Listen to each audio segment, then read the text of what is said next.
অন্তঃসত্ত্বা সেই শিশুটির ডিএনএ টেস্টের তত্ত্ব নিয়ে যা জানালেন র্যাব।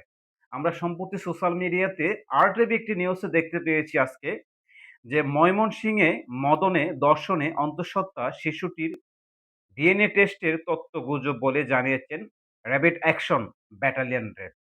তো আমরা সম্প্রতি যে বিষয়টা দেখেছি, এই বিষয়টা কিন্তু আমরা আজকে দেখেছি ওই হুজুর নামের যে লোকটা উনি কিন্তু সে ধরা পড়েছে। তো সম্প্রতি আজকে বুধবার ময়মনসিংহ র্যাব ১৪ এর সদর দপ্তরে সংসদ সম্মেলনে কবে এ তথ্য জানাবেন র্যাব? যে কমান্ডারিং অফিসার সিও নাইমুল হাসান উনি এই কথা বলেছেন যে তিনি বলেন ডিএনএ টেস্ট হয়নি। আমরা অনেকেই সম্প্রতি সোশ্যাল মিডিয়াতে বলেছি যে ডিএনএ টেস্ট হয়ে গেছে অলরেডি ডিএনএ টেস্ট কিন্তু হয়নি। প্রয়োজন হলে আদালতের অনুমতি নিয়ে তদন্তকারী কর্মকর্তা অবশ্যই সেটা করবেন। ফাইনালি এই কথা বলেছেন উনি। তো তদন্তে সাথে যা, যা করা দরকার সেটা করবেন। এদিকে শিশুটির ডিএনএ টেস্ট করা হয়েছে এমন তথ্য সামাজিক যোগাযোগ মাধ্যমে ছড়িয়ে পড়েছে। বিনোদন জগতের অনেকেই নিজের ফেসবুক আইডি থেকে এমন তথ্য পোস্ট করেছে। অনেকেই করেছে অলরেডি। তো র্যাব সরাসরি তারা জানান যে মঙ্গলবার রাতে র্যাবের একটি দল ময়মনসিংহের গৌরীপুর উপজেলার সোমনপুর গ্রামে অভিযান চালিয়ে ভোর ৪টার দিকে অভিযুক্ত সেই শিক্ষক আমান উল্লাহকে গ্রেপ্তার করেন। তাকে সংশ্লিষ্ট থানায় হস্তান্তর করা হবে।